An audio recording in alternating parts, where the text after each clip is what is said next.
Welcome back, everybody. Didn't keep you waiting long for this one. We are in the semifinals, and these guys played on Monday.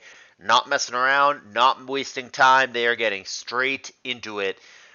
This is going to be Tour MVP up to this point, Fakes. What a run that he's on. He has in a row defeated BKC, Sprinkles, and now ABR as a 1-2-3. 3-0 against those players. An incredible run.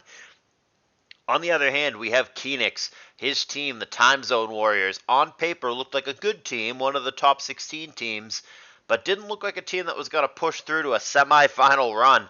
And yet, here they are. A couple of young guns here, a couple of recent to the scene players in Sky Penguin and even more so Arctic, who I think is like 15 or 16 in real life. These guys coming together, making a big push, and they've gone really, really far. And one of them is going to get a match lead for their team very early on. Like I said, this is played on Monday. I'm narrating it on Tuesday morning. You guys hopefully will have it pretty early on YouTube, and we can go from there. Fortunately, there are non-fairy gens on both sides of the bracket, and then even more fortunately, when we do get to the finals, it's no fairy gens, so it should all end up on YouTube. So this tour is going to come to an exciting conclusion soon, and you're going to see most of it on YouTube. But I've got to emphasize, time is running out, and we're not quite at our target fundraising number. Really want to get to 900. As it stands, I could still pay $250 each, or a little more, to each of the winning team, which is pretty good. But I really want to hit the goal. I don't want to be able to say that I had a tour that didn't meet its goal. Let's try to avoid that. So how do you donate? You go into the Discord server. There's a link in the description. Quick and easy. It's via PayPal link. Please consider doing that if you've not done so already, and please consider liking this video and subscribing to the channel. Let's get into it. It is DPP, Fakes on the bottom, K3nix on the top for a huge semi-final match. Scarm lead, Flygon lead here, and it's going to be U-turn out. That's going to meet Heatran, which obviously is a threat to Scarm, but spikes come down, and wow, Scarm is going to stay in. Fakes must have known that Heatran was going to establish rocks there. He obviously wasn't staying in to get hit with a fire attack, so heads up play for Fakes. Has the courage to stay in there. They'll trade hazards once, and then Rose is going to go for a third hazard, so beneath Fakes' team is all of spikes, toxic spikes, and rocks. But the Rose dies to Brave Bird. Also, Scarm does eat a fire attack this time. In this case, it is Lava Plume, and he gets burnt doing so. Does manage to Whirlwind out, and there's going to be the kill via Ice Beam to put us at 5-5, and finally Fakes is forced to reveal something other than Skarmory. Ends up being Clefable. Leftovers there, knocked away via the knock off. Lava Plume on the incoming Lati, which we see does have lefties itself. And now Reflect is going to come down. Not that the Lava Plume is affected by that. T-Wave comes down. Paralyzed Tran. And now Hippowdon. Emphasis on the pow. I always Hippowdon. Coming in. Making that sand. So Stall Team from Fakes. I've seen him use this team or remarkably similar to this team before. Seems to be one of his go-tos in his DPP builder. Hey, if it ain't broke, don't fix it. Fakes has had nothing but success in this tour so far. Hard to criticize just about anything that he chooses to do. Lot of hazards down, and no player seemingly having a spinner either. They're going to trade heavy hits, Psychic and Earthquake. Earthquake is a little heavier, but Rachi's faster here, and Fakes lets it go. So K3nix takes the lead as the Hippo faints. Clefable comes in. In comes Rotom. That's the last poke for K3nix. And it is, in fact, immune to Seismic Toss. Gonna sub up. And Encore is going to make it sub up lots more. So now Lati comes in to take advantage of that. Rotom has no choice but to continue clicking Substitute. See what Lati's going to do. Heatran comes in. And Lati is going to opt for Ice Beam, which is going to be very resisted. Heatran takes a paltry 3%. Magnezone comes in for the trap. Got to watch out for Lava Plume, though. And, in fact, did not watch out for Lava Plume and gets eaten. Fakes claims in the chat that he misclicked. Not clear if he did or not, but he basically throws away his zone for nothing. So I said you couldn't criticize fakes. That play is worthy of criticism. Well, it leaves us in a 3-4. Scizor got revealed as well. So there are, in fact, 3 fire weaknesses on the team for fakes, but Heatran a non-issue at this point. Hydro Pump misses, and he's going to make him keep pumping with the Encore. That also would have trumped Calm Mind had he gone for that. Either way, not happy, out of the way. In comes Rotom on a soft-boiled turn. Rotom at half, Clef is full. They'll meet in the middle, splitting their pain. Crit there doesn't matter, but the knockoff removing lefties very well may. Rotom obviously benefits from having those. Stab T-Bolt, not very exciting. And whether that was a prediction or an intentional, I have nothing better to do, I'm not clear. But S-Toss, gone a whiff. And there's Soft-Boiled on the switch, back to Flygon that we haven't seen in a while. That was the lead Mon. Outrage there, 54. Would kill Clefable with a crit, but otherwise she's going to be able to Soft-Boil this off until Flygon confuses itself, and we'll go from there. 57 this time, 56 this time. Clef's super dead if a crit comes, but so far it has not, and the confusion kicks in. It'll attack itself, and Fake's going to play it safe and soft-boiled. Flygon will attack itself again. Another failed soft-boiled. And here comes Outrage again, so they're both resigned to playing it this way. What happens first? You kill me with a critical hit, or I kill you with your own confusion and maybe a little Seismic Toss assistance. That's the game we're playing at present, and so far the crit has not come, but Flygon's still relatively healthy at 65%. Has had many attempts, though. Many outrages have connected here. Fake's playing a dangerous game, but he doesn't really have much of a choice. He's not going to switch Lati into a super effective outrage, and Scizor is really low, so kind of resigned to playing it this way, and catches the RNG that he needs in that the crit doesn't come in 10 or whatever that was attempts. Many attempts for K3nix. Could have easily gone poorly for Fakes, and K3nix could have won the game just with the Flygon. But as it stands, we've got a 3-3, and the outcome is less clear. Make that a 3-2 with Fake Seismic tossing the Coon down. So now it is the weakened Rachi and the no lefties Rotom needing to get it done for K3nix on the top side for the Timezone Warriors. Pain Split coming down. And Encore is going to make him split the pain over and over again. Encore, a busted move. And this time he is going to stay in Pain Split, but not going to get too far with that. Here comes Jirachi coming in on all those hazards. Would die to S-Toss here, but no. Fakes doubles back to Scizor. Can just click Bullet Punch here, though. And does. And even though it's resisted, Jirachi is so low that it's going to die anyway. Now it's only the no lefties Rotom. Scizor going to do more than nothing on the way out. The Bullet Punch an underwhelming 15%, but hey, it all adds up. So now it's Lati and Clef against Rotom. Substitute comes down and blocks T-Wave, but there's nothing preventing Clefable from coming in and trying to lock him on that. See what he opts for there. It is Pain Split.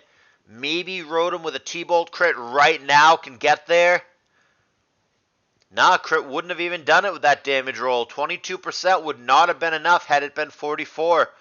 It looks like the Rotom is not going to be able to break the Clef.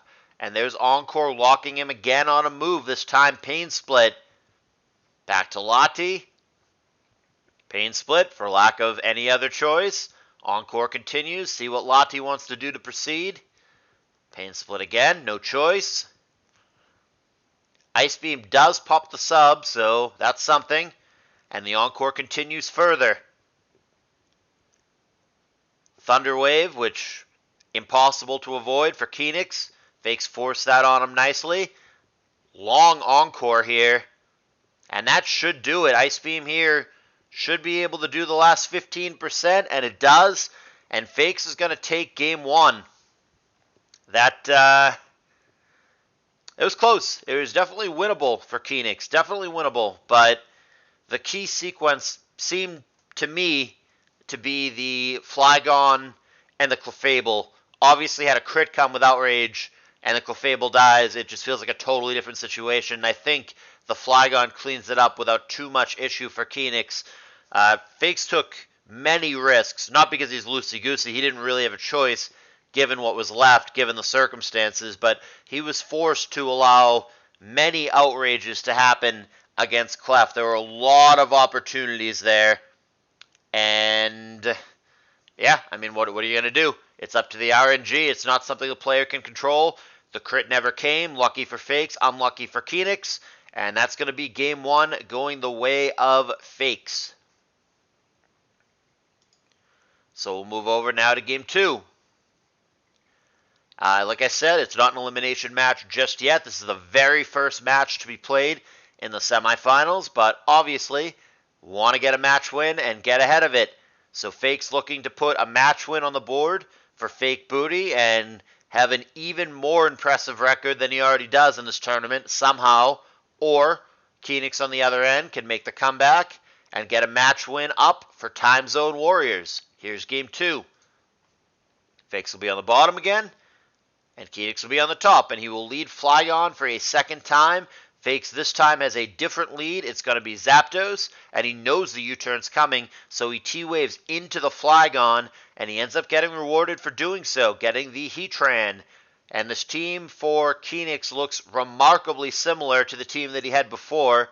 This time he's going to get his Rose Ice Punch frozen as it establishes hazards, and Earthquake, neutral, is going to get it done. Rotom comes in for K3nix. I'm wondering now if this is the exact team that he had in the previous game. And Will-O-Wisp can't burn something that is already poisoned. Gonna withdraw. And he's gonna get killed by Pursuit. This one going a lot worse than the previous in the early goings for K3nix. Already down 2 pokes, just 7 turns into the game. Starmie comes in, and we know that if it wants to spin, it can spin. The ghost that was there has already been removed, so if Fakes wants to click Rapid Spin here, there's nothing K3nix can do to prevent that. And that's going to be the decision. No more hazards. This game looking like it's going very poorly for K3nix. Out of the way goes Starmie. Here comes Pert. U-turn. Flygon doesn't want to stick around. And it looks like the exact same 6 for K3nix. Here comes the Coon. Gonna prompt out Pert. Hydro Pump there, a lot to Starmie, knocks it well into the red, but not quite down. And it does get a recover off. Hidden Power there is obviously going to keep the pressure on, basically negating the recover, in this case 1% more. And Starmie is resigned to its fate, gonna click T-Wave and die as long as there's no full para, which there's not. Starmie goes down. Got ourselves a 4-5 situation. Fakes on the better end. Zapdos comes down, threatening the Coon. Straight to T-Bolt. Lands a crit on Heatran when K3nix is already behind. Not what he needs. Goes to Tar here. And we don't know what the Heatran would have clicked. It is fully paralyzed. Gonna try to protect now. And Tar is going to lock in on Superpower. Knowing that it's Superpower. Does K3nix have anything that can switch in and take it? The answer seems to be no. Flygon is just going to die. 80% Superpower fodders it. And it's the exact same 6 and presumably the exact same team move for move as it was the game before. Jirachi coming in. And even that, after the attack reduction, still takes 47% from Superpower. Here is the third Superpower. This one doing a third. T-Tar hits like a truck. Rachi gonna Calm Mind now for the third time, and there is a fourth Superpower before it finally dies. And Rachi gonna be left at just 8%, but with many Calm Mind boosts. The way that Fakes is gonna choose to deal with this is stick it with a Choice Scarf. So now Psychic is the only thing it can do, whether he likes it or not, but it's a very boosted Psychic, and Lati bites the dust. However, Rachi of his own, 4x, going to resist that Psychic, can handle it just fine, and Body Slam, underwhelming against another Jirachi, is going to be good enough when he's at just 8%. It leaves us in a 3-2, and the Para Flinch nonsense of DPP Rachi begins. Iron Head lands a flinch. Second Iron Head does not. There's a Calm Mind from the Suicune, sitting at about half right now. Iron Head again, more Para Flinch. But Hydro Pump through the Para Flinch and the accuracy manages to land on Jirachi there. Unlikely, but it hit hard. This time the flinch does come. The odds here are 60-40 of a flinch, 1/4 in Para after the flinch gets checked, and then the odds of whatever the attack is. If it's Hydro Pump, obviously 80-20. But Kuhn never moves again after connecting that hydro pump. He gets power flinched down, and only the Heatran remains. Zapdos comes in, Lava Plume, doesn't land a burn, but I don't know that it mattered in this situation, but it did do about a third for what it's worth. Full Para kicks in on what was an attempted Protect turn. Thunderbolt there puts Heatran not quite in danger of lethal, but obviously not in a good place. And this is all to say nothing of the fact that there's a non-paralyzed Swampert in the back who can just come in and click Earthquake here. So even if, say, Lava Plume were to crit and kill the Zapdos there, what would happen is the Swampert would just come in, click EQ, and we would be done here. Heatran would die about 8 times over to that Earthquake, and there's just nothing K3nix can do. So this is looking like a guaranteed 2-0 for Fakes, just going through the motions. And in fact, the Swampert is not even needed. It's going to be Zapdos taking him out. So, Fakes, the Tour MVP, only adds to his resume. He's 4-0 in the matches that he's played, which is all of them, and it is against a murderous row of opponents. BKC, Sprinkles, ABR, and now K3nix, all on his victim list. Fakes has been unstoppable in this tour. You could certainly question whether it was right or wrong for K3nix to bring the same team twice in a row. He obviously believed in it, or he just didn't have that many DPP teams in his builder.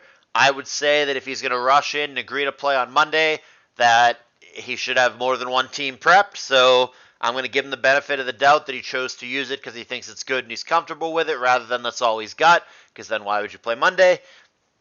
But either way, the result is what most of you guys expected. Fakes has been unstoppable. Many people view DPP as his best tier. At very least, it is his favorite tier. And Fakes is on fire.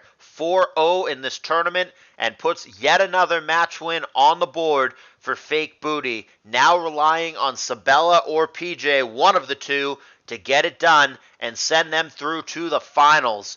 K3nix on Timezone Warriors is going to need both Sky Penguin and Arctic to step up to the plate. See if that happens. Lots more of this tour still to come.